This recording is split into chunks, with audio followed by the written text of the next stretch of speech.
Why don't each of you do a 1 minute? Because otherwise I'm going to be crucified. Ricardo. So I'm Ricardo Lasa. I'm the CEO and founder of SiteWit. We are a machine learning platform for marketing.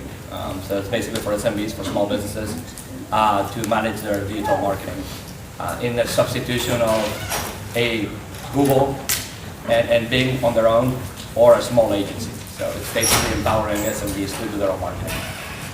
Tobey. I'm Tobey. I'm the CEO and founder of Carboy. And our little pitch is Mint plus Twilio for cars. What we do is we provide tools and a trusted data store for connected cars. So we have a device, actually a bunch of devices now, plugs into your car. We work with different manufacturers. And then the driver can gather their own data, and we're providing tool sets to application developers to tap into that so the driver's trust doesn't get compromised. I'm Sean Davis. I'm the co-founder and CEO of Channel Launcher, and our tagline is we're powering the next generation of video distribution, which for us is really white label Netflix. So it's no longer post yourself on YouTube. We're allowing high-end quality content video creators that are not things like movie and TV to come to market in a very similar fashion to Netflix. So that's where we're at. I'm Joy Randels. I'm a serial entrepreneur, I'm an investor, and I actually have a company that assists with startups on the business side. So I'm not a coder, so for everybody who saw it earlier, I'm not the techie. Pretty much everything else that's associated with a startup, that's what I do. And Robin. And I'm Robin Lester. Many of y'all know me as Robin Kowaleski. I too am not on the technology side. But I have started Florida Growth Partners. I've been involved with Florida Venture Forum for a number of years, and this is a consultant group that helps bring together emerging growth companies like yours with sources of capital, but mainly closer to home and keeping the funding here. And you were the executive director for almost 10 years of the Florida Venture Forum with 2,500 member companies, and you were the person who took Sykes public. That's true. So you might have some minor experience in dealing with one or three investment bankers at some point in your life. We don't know. Public, private, and in between. So You don't want to know about the in between. So I'm going to start with the three gentlemen over here. Ricardo, SiteWit is how old, and then there was a predecessor company of sorts, but you've gone through some. So how old is your company? And I know you were getting on planes going to Silicon Valley and Austin, Seattle. Tell us a little bit about what your experience was raising money locally and raising money getting on airplanes. So I got my first company founded in 1998. Before the boom, boom times. Much easier to raise money at that time. I flew in one flight, presented in front of an executive team, and basically got a check. Today, that's impossible, right? I mean, it just won't happen. So the experience that I had was this. You're always better off, I would say this, I never raced without actually having a product. So spend your time to build a product of some sort. Now the product can be from a working prototype to a fake prototype, just like a screen, like a set of screens, but that shows how everything will work. But basically build something. Once you have something built, like anybody investing can actually gauge for themselves how good your idea is or how big the market is. And most of the time they have more data about that than you do, right? So they have, especially when you talk to VCs, they have tentacles out. They get fed pretty much every deal. So like they know if a certain industry makes sense, if a certain industry doesn't make sense. And then if they see what you're doing, they can decide if what you're doing fits within the equation. So my first piece of advice would be this: build something and then raise. The second piece of advice would be this: don't raise. So probably the biggest scars that I have by doing this for a long time, when you romanticize a startup and you think, well, the final success is to get a check. That's not the final success. Final success is to actually have a product that sells, right? And people that actually like your product, that use your product. If you can keep your team small, build the product, get some traction, everything else fits in place, and you'll be able to raise at a much better valuation if you need to raise you might not need to raise. So what I would say is the later you raise, the better off you are. So with that in mind, when you build your company, build it that way. So you don't need 10 people to start with. You need maybe 2 or 3 good developers. The other lesson that I learned throughout time is this: get one person in the team that's a good salesperson. Because if you have good technology guys or ladies, they're going to build something great, but most of us are introverted. Most of us don't like picking up the phone and calling, and that means they might build a great product, but it gets no traction, right? So you need to have one person in the team that loves picking up the phone and getting your product out. That will be my second piece of advice. And then the third piece of advice is that once you actually have a product that sells and you have a good product and a good market and you understand the impact of a market, then it's the time to raise. And raising money from professional investors, professional partners, raises the game like nothing else does. Basically it takes a company and accelerates it to a point that organically, very rarely you can, right? So I mean, you start getting some clients and you're doing well and you have a team, and then you need to hire a business development person that might cost you $300,000 a year, right? That's a lot of money. But that person is literally the difference between you closing $15 million, right?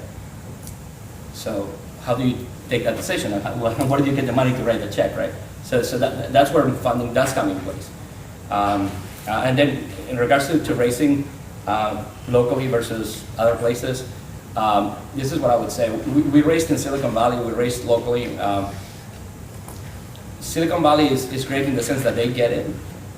So they're probably far more willing to write a check. However, though, they're not willing to write a check in Tampa. Right, so if you decide that's really what was meant to be the focus of this morning. So would you tell a little bit more about that part? So the first times we met with people, I mean, and we did Sand Hill, so we did like all them, pretty much, if you look at the top tier VCs, and Axel Partners, the guy that funded Facebook, MDB, Azure, which is pretty much the Microsoft money, we did all of them. I don't remember all of them. We talked to Sequoia, all of them.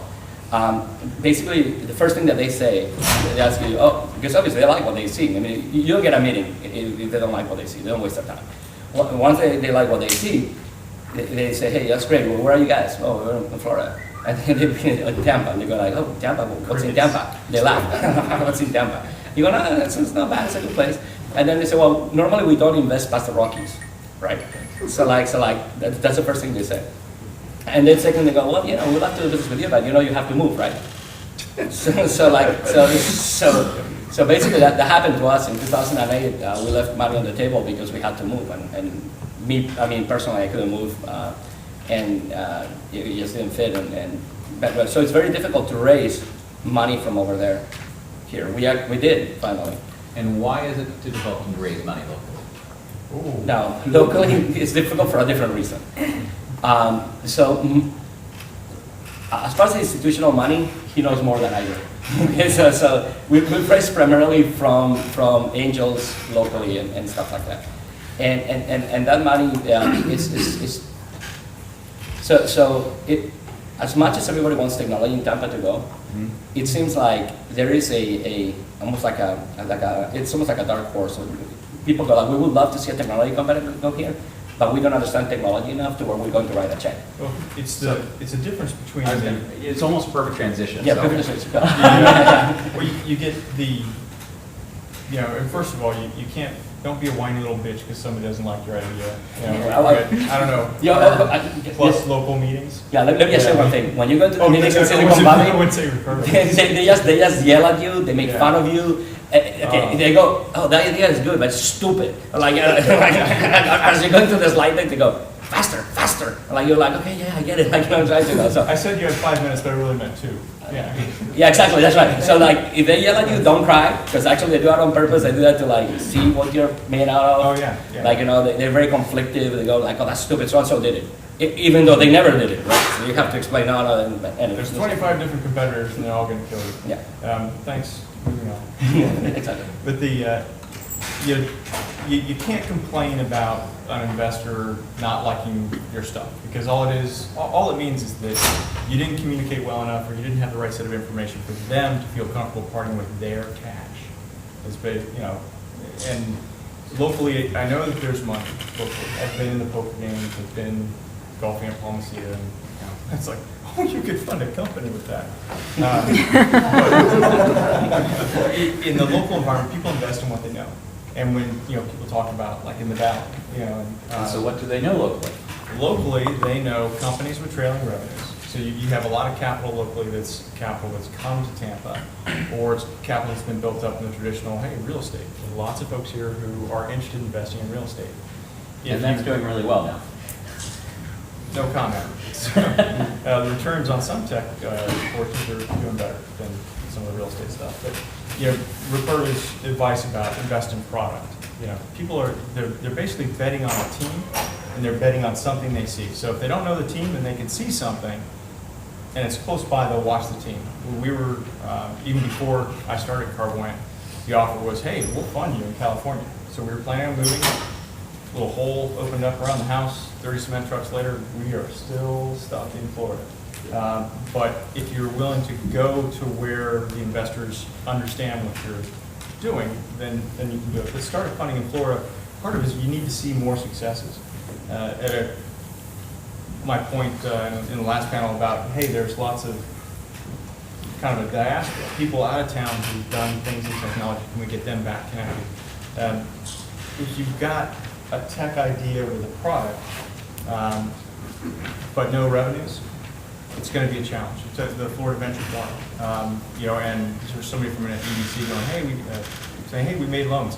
The threshold to get through these things especially is a little bit farther on the game. So it depends on what stage. Pre-revenue companies, particularly in Florida, You're toast. Yeah, that's pretty much it. I mean, if you have connections, great.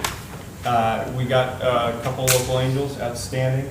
It is excruciating. It's almost, we actually sat down when we were being masochistic, going, well, how much did it cost us to raise that money? Bad idea. Get on a plane, go out of town, or just shut up, sit down and build it. Because until you have product, and until you have revenues, the local community is going to be extremely difficult to crack. If you've got the connections, if it's a multiple, you've gone through this a few times, you're going to build up that network, makes it easier. So if you're first time local, I mean, I could get funded actually we were funded out of New England and California. So so you go where your connections and roots are, but part of it is we need to come back around and build up that early stage, because the deal flow, we listen to some whiny VCs in the state of Florida. We go, oh, there's no capital. I'm like, yeah. You know why? Because the deal flow is going out of state, because you guys are too hard up front. So the talent's here. What are the kind of deals that you were, that the few of them that were willing to offer? What were they like?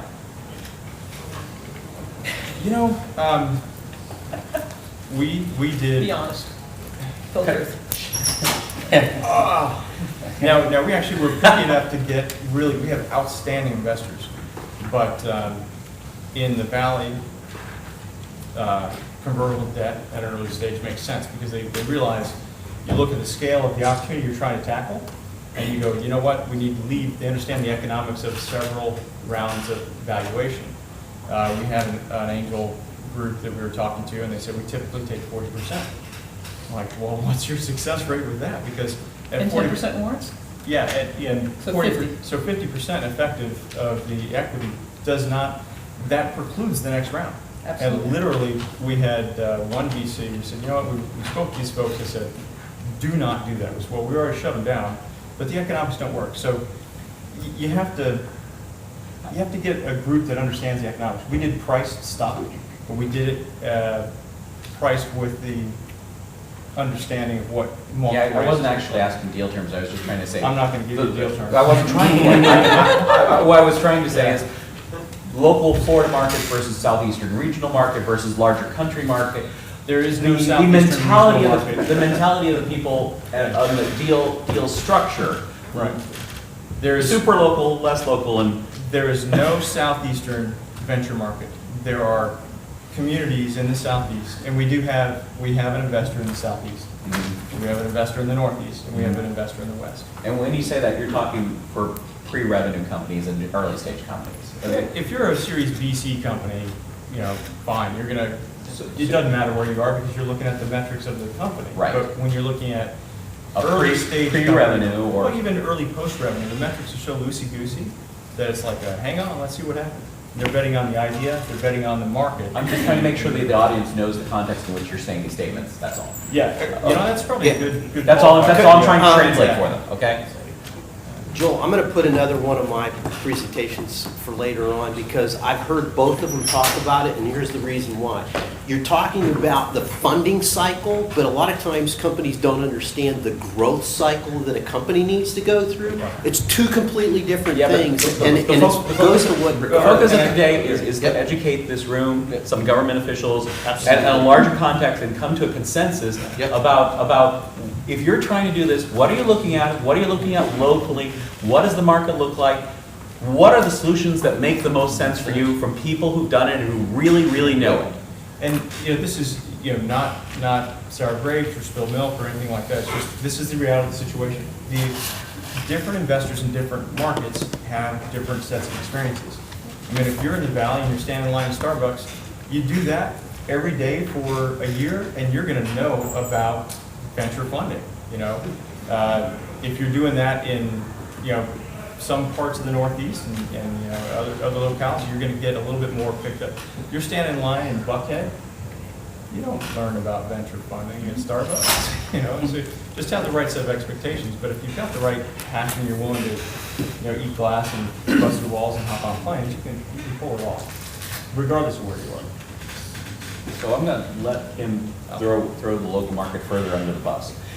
I'm not throwing the local market. No, I am. Okay. And You can't give up 50% of your company, I'll say that straight up. Thank you. And get funded. And by the way, there are more than, how many? I mean, we know at least 2 or 3, but the local market wants to do this almost enough. They want to what to the local people? I mean, It's raping it. What I'm would just you- being what would honest. you- I mean, you can't, the problem is giving up 50% of your company means that you'll never get a Series B, Series C. That's the problem with it. It's not a matter of you being willing to give up 50% of your company, because honestly, to be clear, you will. You will. Yeah. Okay? But it's giving it up front, because then the deal terms are so unattractive when you need those VCs who are going to give you those big rounds to grow that business. There's not enough left over, and therefore they'll kick the deal back and go, there's not enough in it for Well, me. don't you think it's important to have good advisors, a good Absolutely. CPA, and a Yeah. good attorney to Absolutely. body block for you? Yeah. To tell you, don't be a bonehead and take this, Right. And if your exit strategy is to build it and flip it at $2 million and be out in, Fine. then that's fine. Again, then 50% right now, it makes sense. But if you're tackling a big opportunity, or you know that you're going to need more capital down the road. I mean, literally, to get the job done over time, we're going to need more capital. You just have to work with investors. And that's why I was saying, don't whine about the investor's stupid. Investors not stupid, you're just not a right fit. It's kind of like, Right. when you ask somebody out and they say no, well, it doesn't mean that, well, sometimes it means you're ugly.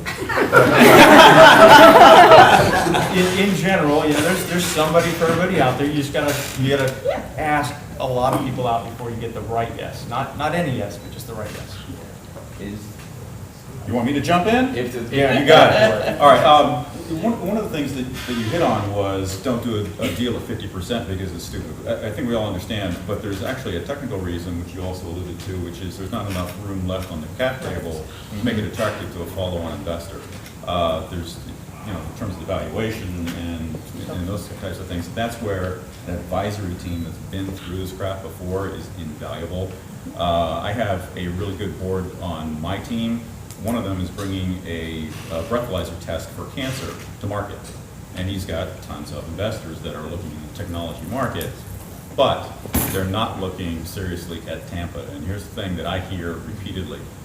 There's nothing in Tampa, there's nothing, if you're doing startups, tech startups in particular, don't bother. If you're doing medical, then they may start paying attention. But if you're doing a tech startup, like if you're trying to be, if Instagram was thought of out of this market, it would go nowhere. It certainly would have been acquired for $1 billion. Well, we would have gone out of town. The thing is, the talent is here locally. Tampa's kind of It's That's an amazing gem, honestly. under the rug. People don't kind of- know. People just don't know. Yeah. We do an absolute atrocious job at marketing ourselves. Absolutely. And I Well- think Shauna Bircher said that a couple of years ago. You experience it all the time. Yep. There's a So lot we have that world-class talent, but, Well, it's talent retention, because some of the talent goes. yeah. Well, there's no early stage gravity. So the problem That's is, a good. yeah, I mean, so basically what happens is once you get some shooting stars, right, there's no gravity, so they move somewhere else. Unless by sheer determination, being insane, whatever you want to call it, you plow it through, your wife crying in the car while you're driving around San Francisco. There's many reasons why you might not do it. But it's an entrepreneur's job to grow a great company, not grow a community. And so we need those early stage investors coming back into the community to help grow it. I agree. So actually, if you look at what happened in Tampa in just restaurants, right? When you have the Outback group and grew out of here, and then they started funding other groups, and you know, they're from the vibrant community of stuff related to restaurants. What we need to do is the same thing with technology, but for that we need an Outback, right? So like basically what we need is people, and many times, so the one thing that's difficult to find here, I think, is money, early stage. What should be easy to find though is clients. So I think as leaders of Tampa Bay, the bigger companies have a social responsibility That they've abandoned. to help us get clients. Not so much get money, right? But I mean, if you have a good idea, use the network to leverage it out and say, hey, you know what? Let's give this startup 200 clients so they can get, you know, the iteration process going. They can make a better product, all this other stuff, right? And then hopefully that will translate on Outback. And then money will pour in, because we're all obviously very passionate about what we do. We had a huge exit. I could definitely see writing, like, you know, angel checks, no questions asked, like, you know, here you go, take it and do something with it. But it has to happen, I think, in that order. And it seems like we need to make that awareness be clear. I mean, there's a responsibility. If we want that to happen in Tampa, people at the top have to help. It cannot be just grassroots up, right? And it has to be, you know, your point about getting corporate folks to help out. And I imagine you said you had 7 exits? I did, Okay. yeah. I was only hoping, had one you were successful gonna exit. get to her, because that's where it belongs to. You know, it's not just the exits, it's got to be okay. I won't speculate on how many didn't go well. There were 2, and they Okay. went really crappy. So, you know, it's got to be okay to fail too. Absolutely. You learn from failure. Failure. Oh, yeah. If you don't believe you're going to fail, no successful entrepreneur hasn't failed. I would Yeah. say that. Yeah, I got that box checked. So since you've really written both sides of this, you've invested with some of those people who give really bad deal terms, and you'd say, oh my God, I would never do those deals. I don't want to put words in your mouth, so just take 5 minutes and go where some of our conversations have gone in the past, where that you're comfortable and I don't get in trouble. So I think everything the guys over here on the end of this have absolutely said is correct. So I'll take it a step further and I'll talk a little bit about kind of the deal terms that I've seen around here are not good. Okay, for the majority of them. So I'll give you some examples. The 50% deal, I've seen that multiple times. If I could say one thing, whatever I say, don't do it. Okay. And by the way, there's like more than one person. There is. It floats a lot. But it's worked for them, so they're going to keep doing it if it works for them. Okay. It's worse than Shark Tank. Shark Tank's way better. At least you get to keep like 50% of your company in the end, and they're much better connected than these guys. Yeah. So it's a different scenario. I do think that something. I'll give you an example of one that's gone really well, and then I want to talk about team really quick because I think that's really key. Anybody know who Kurt Long is in this room? Okay. So Kurt Long is now the CEO of his 3rd startup company, all based in Tampa, so in the Tampa Bay area, so we understand, in high tech. His first 2 companies, I've known Kurt about 13 years. First 2 companies, he took venture capital to launch them. So that means his piece out, not that he didn't do very well, he did. So he sold his second one to Open Network. Open Networks was the name of the company. He sold it to BMC. Okay, so names most people should know. Did that through venture capital. He has another company today called Fair Warning. He's not taken a dime of venture capital. And why? This is very quick. So we're Because having. they won't give it to them. I don't know about that. So we've had several conversations. I helped him when he was looking to launch it because I have a big background in security, and one of my companies is a security company that we do today. He made a strategic decision initially to bootstrap everything from the development. He developed a core product. He went out and leveraged his network to gain some customers. Then he went and got a strategic investor who invested capital to sort of match what Kurt had put into the company before. He gave up a very small portion of his company. Since he's not in the room, I don't want to speak too heavily about what that was, but he's done very well. The company will grow. It has grown. It's continuing to grow, and he will exit that company, and he will keep the majority of the money. I think that's a given. So they went after the healthcare market because he could do that in the state of Florida. The product applies universally across enterprise networks, even though they haven't targeted that yet. But this was an easy way for him to grow something locally and not have to spend all of his cash establishing a client base to then be able to go out and grow the business. So if he decides to take venture capital to go forward as things happen, he'll give up a significantly less portion of the company this time than he did the first 2 times. And team is a really good thing, and actually their group is a good example of team. So I think there's 2 things. One of the challenges I think with raising money here is there are a lot of people who've done this multiple times. The problem is it's hard to kind of bridge that gap. So if you go out and you develop a technology, right, and you get a core product, then you can come to people who've done it multiple times and say, I need to outfit my team. Because if you've got somebody who's really great at coding and they're really smart, and I've seen that a lot around here, by the way, what they don't seem to have on their teams, when I look at the teams, they don't have the person who could step in to be the CFO. They don't have the CEO. They don't have the person who does biz dev. So, you know, like what Robin was talking about, like what my group does, those kind of things are really important. So you need a couple of those people peppered in your organization, whether it's a consultant's working with you, whether it's an interim position, or whether that person says, wow, I'll either invest some money or I'll take a significant portion of what you want to pay me in stock because I believe in what you're doing, because they can do that. It will help you raise capital for sure, because you've had a person who's been successful at doing it before, and it will give you the framework that you need, right, to help grow that. And what makes, in my opinion, great startup companies is that diversity in the groups. You need people who come from all those different backgrounds, and you need that open piece. So that's my 2 cents. And I'll answer any question you want to ask me directly, by the way. So Robin, so you kind of come from the institutional side. Institutional side, but also from you know, New World Angels. We've worked with them quite a bit. And, you know, as one of the guys said, you know, Robin, I used to be able to stroke a check for $50,000. Now I have to ask permission from my wife. Because, you know, I mean, everyone's been hit the last few years with you know, the downturn. The one thing that I would say is, fast forward to 2012, you do have Sequoia down here. Draper Fisher Jurvetson does have investments here. John Doerr himself with Kleiner Perkins gets on an airplane and flies here to a company in Naples. So I mean, they're coming. And the other group that we've not really discussed are the international groups. These folks are trying to leverage their funds out of their countries: Brazil, Chile, Venezuela, Germany. I'm working with a group in Israel right now, working through Lockheed Martin. Again, strategic investors. It's not just the VCs anymore. It's not just the angels. Now you've got another wrinkle in time. We had a company, the guy couldn't even get through his presentation, and Sony bought his technology for like $28 million to put it on a shelf. They thought it was so dangerous and disruptive.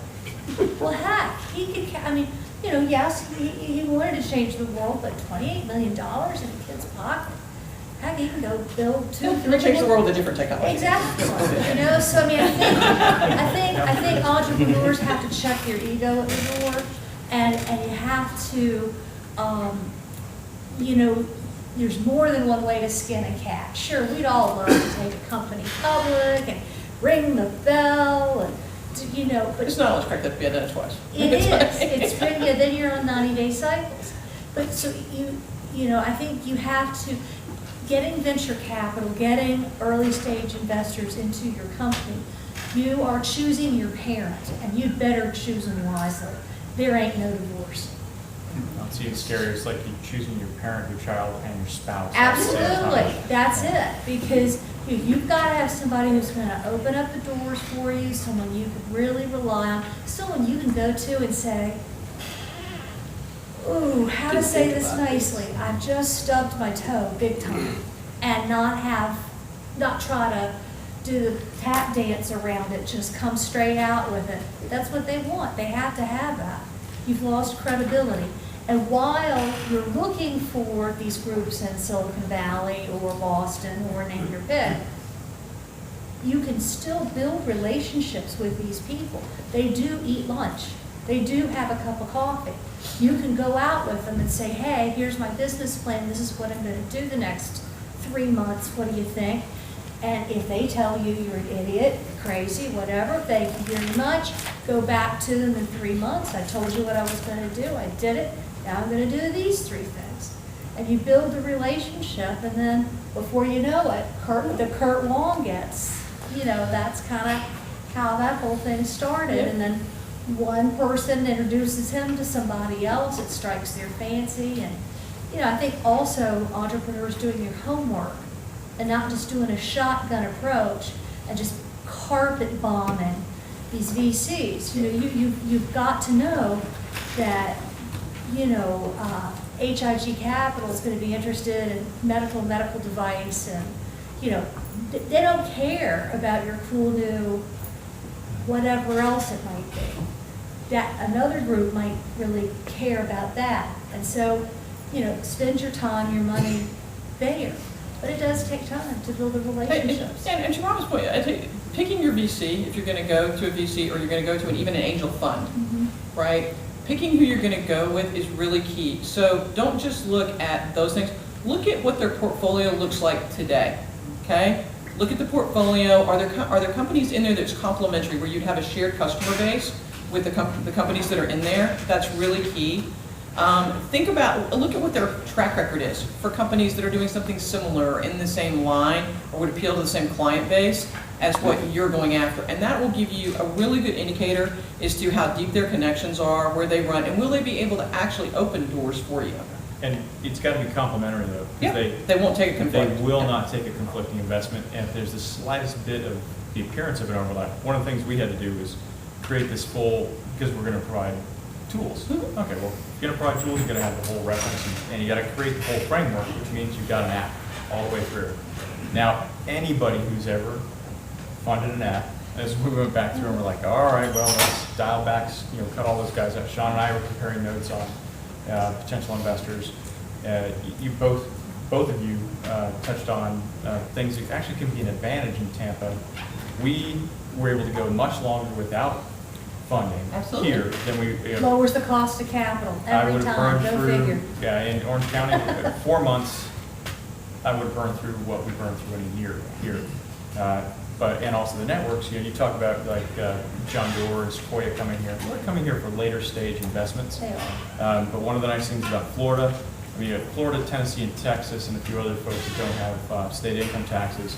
But of those, there is a much deeper concentration of golf courses and beaches here than there are in Tennessee. Yes. So, you know, we trump Tennessee, and Texas has both, but I've been to the beach in Texas, and I've It ain't been all on the here. golf course in summertime in Texas, and, you know, Florida wins there. So, you know, we get these networks we can tap into, and even if these guys aren't doing, you know, a seed stage investment, they'll point you at folks who aren't, or they'll point you at, for instance, we've got some meetings coming up with folks who are absolutely not investing in us right now, but they have a very big stake in our success, so they're lining things up for us, so that they've said straight out, we hope you survive 1 more year so we can throw money at you. That's a great thing to hear. Don't believe what people tell you, because they probably won't throw money at us in a year, but, you know, but they're throwing stuff at us now, which is good. So, you know, if you've got the right kind of company that can grow here, cool. If you've got a company that needs to go somewhere else to grow, like maybe you need to tap into some deep pool of engineering talent that's only available somewhere else. But if you can come back here, I mean, we're probably going to have offices, actually, we are going to have offices in Detroit, LA, and Tampa. So we have about 12 minutes to wrap up where we're at. I've been helping each of you sort of focus on negative, and I wasn't trying to in the general sense, but I was also trying not to create a falsely rosy picture and just say, if you're in this, let's go into it eyes wide open and see with broad daylight, what am I walking into? But and I think each of you will also say, hey, there's some really good things here. Like, you know, you can get your wife really upset with you or what. No, but By the way, it's a nightmare in the valley too. Yeah. It's not. that's what I'm. That's That's what why I'm doing this is you got to be nuts. It's like selling a script in Hollywood. It's Yeah. so- Actually, Tampa, I think, is a much better place to build it. So it has a huge competitive advantage because they are narrow-minded and not very smart when it comes to this. Because you can actually put an office in New York, which basically means that you just get like, you know, an office space for $500. like, you know, put that on your website and suddenly you're in New York. Right? So basically, you hire a salesperson in San Francisco, a salesperson in New York, and then you have the 3 offices, even though the headquarters are here, and you are in San Francisco, right? And it's like, oh, you're in San Francisco? Yeah, we're in San Francisco. Okay, great. That's it, right? Some of the guys actually like to drive by and check on you, but. But what I mean is like that initial reaction of, oh, I'm not investing in you. Right. It's like, oh, okay. We got 3 offices. Yeah, that's right. And also you're going to be coming to San Francisco because obviously you're not gonna just let it go, right? But so like they think that, you know, every once a month you're gonna be flying in, and that's where they're going to see you, and that takes care of it. So I think there's another reason that Tampa is a better fit. So I'll say, and I've had venture money from the Valley, you know, from guys on Sand Hill Road. I've had it from Boston, I've had it from DC, and I've had it from Texas. So, you know, kind of the gamut there. I'm not the biggest fan of the Valley, although I do have some buddies who are angels who invest out of the Valley, and they invest here and a lot of other places, right? Because they look for the one thing I find in the Valley, there's a lot of money there. They're very specific about what they want and the type of deal they want. They can be. They can be very specific about the deal terms they want, and they'll be very specific about each VC will have only specific types of technology they will invest in. They're experts at it, it's what they do, and they see so many deals all the time. And basically, if you won't agree to the terms, you will leave the money on the table because they won't do it any other way because they don't have to. I think you'll find that there's more flexibility on the East Coast in general from the VC community. And East Coast VCs, even up in Boston and DC and stuff, don't mind so much the guys down here if you've gotten to the point you've built some customers, you've done those kind of things. Primarily because it's easier for them. So they're going to come see you, whether you like it or not. And so it's much easier to take a 2-hour plane flight from Boston to come down here. They get to go play golf and hang out. And they co-invest with other VCs They do. here, so. Yep. So they golf together. Yeah. And, you know, Tampa Airport, Is fantastic. Great. I mean, It's easy. Probably its best asset. it's what and why the hell don't we promote that? I think that's one of the things we need. If anything comes out of this conversation, we need to be far more proactive in marketing Tampa Bay as a tech hub that's fundable, that has fundable startups, whether they're pre-rev, post-rev.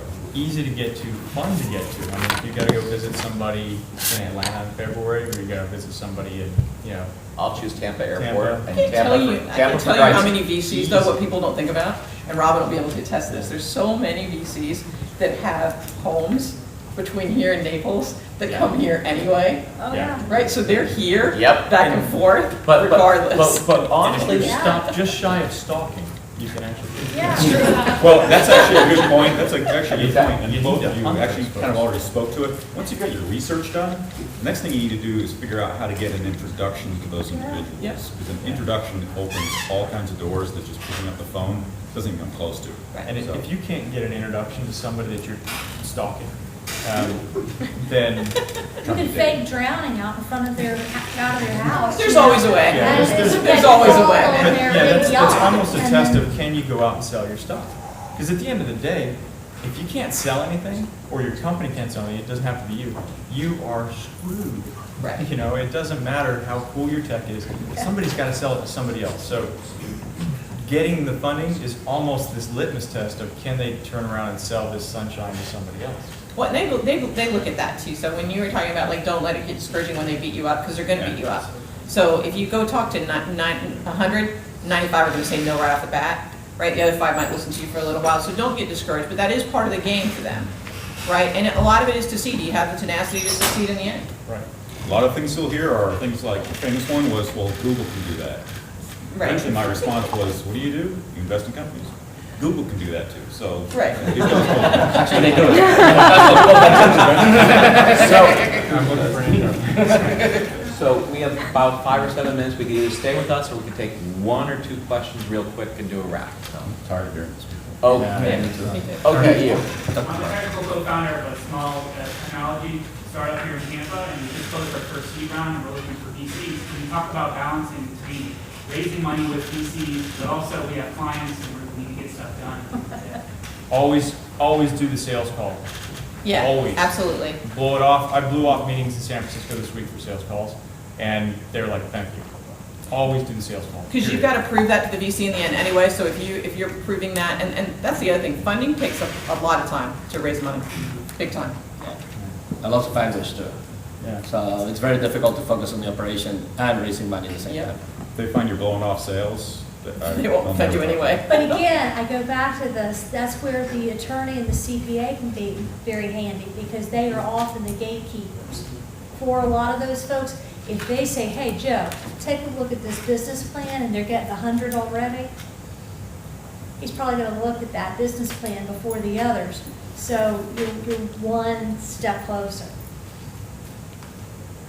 Yep. I have a question as a new startup and just thinking about funding. I'm not sure that I need it yet, but I've started just initial conversations. What would you recommend as far as the deck and what information should be in there? What are they looking for? Build the product. Yeah. Build a product and put 10 slides together. Actually, if you go to Seriously, if it's more than 15 slides, don't even think about it. Yeah. And realistic 5 is numbers. Realistic, not like if everything goes perfectly. Yeah, look up 10, 20, 30, and that'll give you your answer what your slide deck looks like. There's, Dale Ressi's got a short thing as well about, get your pitch down to like 15 seconds. So, Mike, what do you want? Wow. Can you guys expound a little bit more on the importance of your advisory board and what that played in the role of your funding? Actually, let me say something that was not really well covered here. The other thing I would say that you need to do, or you should do, if you ask me, is to build a team from the get-go. Right? So don't be the Genghis Khan entrepreneur on your own, even though you're Genghis Khan, right? Genghis Khan had generals. So get 2 or 3 really good people from the get-go that complement what you're good at. So if you're a good techie, get a salesperson. If you're a salesperson, get a good techie.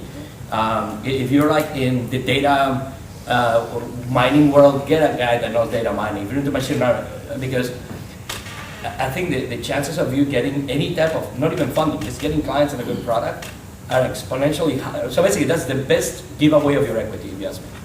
Right? If you're going to take 30% of the company, give it away from the get-go, give it to 2 people that actually have the same reasoning as you. So they actually, they're together, everything is aligned, and they complement everything that will get you to that product, that will get you to that funding and everything else. Right? So it's only the first thing. It hasn't really been discussed. Most of the time, the first time entrepreneurs go out on their own.